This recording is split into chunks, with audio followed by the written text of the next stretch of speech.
Hello, digital educator, and welcome to this continued video series of visible learning strategies for digital instruction, in which we take John Hattie's visible learning strategies and their known effect sizes that are known to be effective strategies, and we espouse them with digital learning. And as we're going through this video series, all the strategies that we're presenting out in here, they all have different utilizations. Some of these strategies are things that you would use in certain circumstances, and we want to build our toolkit. Let's say, for instance, when you find that a text is going to be the best way for you to teach a certain topic, then we would pull out the reciprocal teaching strategy. Or we need an exit ticket, and we can use a summarization strategy like tweet summary or $1.50 summary. But the one that we're going to be talking about today is something that we should build into the culture of the way that we conduct business each and every single day when we're doing this digital online learning, especially when we have kids that are afar. When we went to the first COVID pause, we kind of took for granted the fact that we had already built these student-teacher relationships. But one of the things that we readily identified was how much we needed to check in on kids to make sure they're doing well, since we can't see them in person and we can't provide them with that comfort and that affection that we would normally provide in person. And so it became of the utmost importance to be able to focus upon those social emotional needs of those kids, to check in with them, to have a barometer of how they're feeling. And so with today's session, it falls under John Hattie's strategy of teacher-student relationships, which has an effect size of 0.52, which is, it's kind of deceiving because 0.4 is that hinge point and it's not much above that, but at the same point, the opposite is true.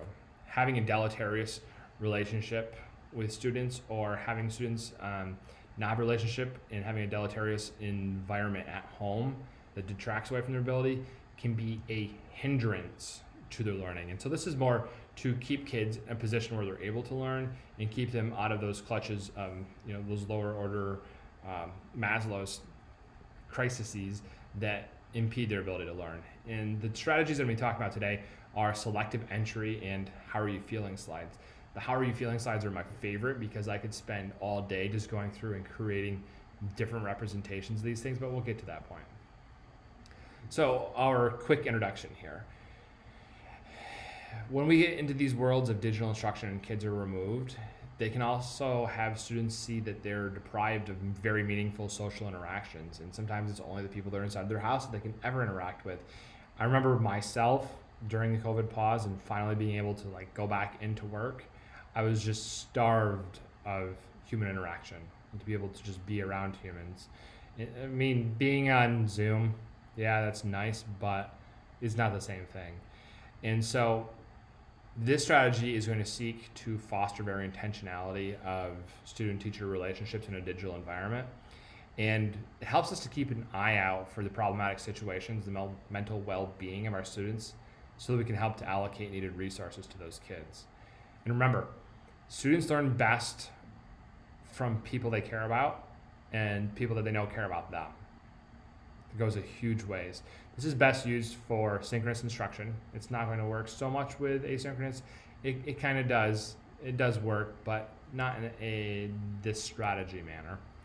And while we put in a lesson segment here, this one really doesn't fit into any of that. I guess it could be your bell ringer because you're checking in, but it's kind of one of those housekeeping type items for your lesson.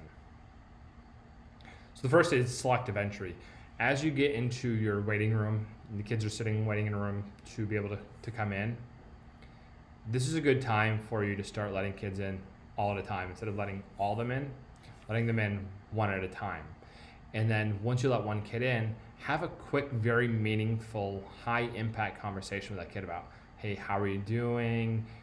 Pulling up those things that you know about the kid and your common interests, getting a feel of how things are going, especially if you need to contact the counselor to say, hey, we have a kid that's in crisis here, we got to get our services mobilized to be able to help them. We have to be able to keep our finger on that pulse of the class in order to be able to provide those services. Now, as these kids come in, I'm not saying that you should do every single kid every single day. Keep track of the kids that you go through. Even if you get 3-4 kids every single day, yes, the ones that are already in the room are going to hear the conversations that are going on, so don't make them too personal, but touch in, make that kid feel like for at least those 30 seconds, they are the center of your world. They're the center of your attention, and that you actually care enough to talk to them about how things are going on. Again, you don't need to do every single kid every single day, because that would take a long, long time, but you often find that you have your kids that are the most high value targets that you should be checking in more frequently, and it might be every single day you check in with one kid, but then you rotate through the rest of them. Keep track, make sure that you're hitting onto all of these kids. It's really, really powerful to take those moments as kids are coming in to have those conversations. Is this less realistic when it comes to, let's say, a 45-minute math period and you're a middle school, high school teacher? Yeah, it's a lot more difficult. You might be able to get through 1 or 2 at a time, but it is still an important practice. Maybe it's better suited as a homeroom type practice, but keep that in your mind, make it work for you. Now, how are you feeling today slides? This one is quick and easy and hits everybody. And it's a ton of fun. I went through this one with my daughter, and she had a lot of fun helping me to make these. So what you're going to do is you're going to share your screen on your video chat, and then you're going to show one of the slides from the How Are You Feeling Today slides. After that, kids respond in the chat with how they're feeling. You use pictures that help to represent different emotions. I went normally with a happy, a sad, an angry, and a neutral for each one of them. I went with 4. Can you make it more? Yeah, but you kind of run out of space.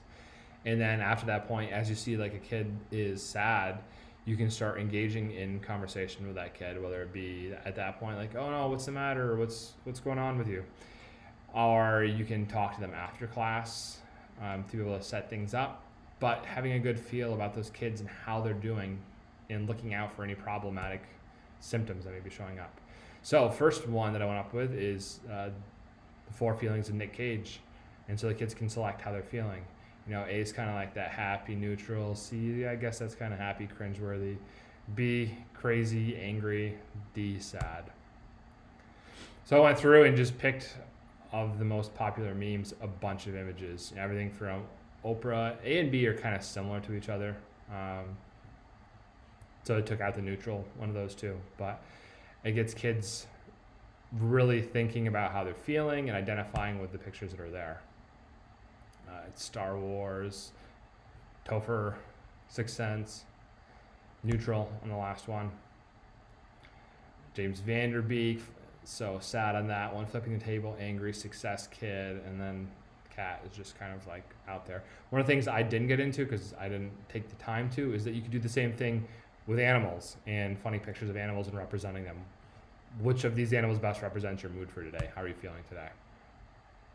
More memes. Goosebumps. Austin Powers is kind of like that neutral. Keanu Reeves and Jackie Chan. We have the sinister raccoon, Paulie from Jersey Shore, Bill Murray, and that kind of like glum, neutral seal. All spectrum of feelings that are going on here. More examples of all of these different expressions. The kids find them funny when they see it and like to identify with it. And sometimes they'll just pick up on things that they think to be funny and they'll choose them just to be funny, and that's okay. Val Kilmer, smiling dog, sad baby, kind of consternation cat. So you can do the same thing with emojis. I just went through with a couple emojis and I targeted again, like I said, happy, sad, neutral, angry, for them to be able to pick out which one it's going to be that they best identify with. Another way to do this is to do an emoji check-in. And the kids can actually go to emojipedia.org, which is really, really fast and easy. You can search by words to find the emoji that you want. Kids are asked to then take the emoji that they want, that best represents their mood, copy and paste that emoji into their chat. The teacher then goes through and looks at all of these. For me, it's really difficult that they usually come out really tiny and I have to squint and look really hard. But a lot of times I have to ask for clarification, like, hey, what's that emoji? I'm not familiar with that one. And then the kids can talk about how they feel that is predicating that emoji. And a last way to check in for this teacher, student-teacher emotion relationships is to tell your day in emojis. Again, send the kids off to Emojipedia. Tell them they have a specified number of emojis to tell about what their day was or their weekend was. Let's say you have 3 emojis to tell your day. or you have 5 emojis to tell what happened over the weekend. And then they go through and they paste all of these emojis into the chat for your video chat that's going on, and they're then able to tell out those stories. And it's interesting for the teacher to go through, and as you're looking at them, you're trying to interpret the things that happened. And some of them are absolutely peculiar and you can't figure them out, and say, hey, can you tell me about that? And the kid will come off mute and tell about what happened in their day or over their weekend. And so it allows the kids that catharsis of releasing how things have gone, good or bad, and it makes the teacher more in touch with what's going on with the kids. And so those are a few ways for you to be able to keep your finger on the pulse of what's going on with your classroom. I hope that you give these a try. Make sure to put these practices in as a daily practice. And if you have any questions about how to do this, please don't hesitate to reach out to our model school staff.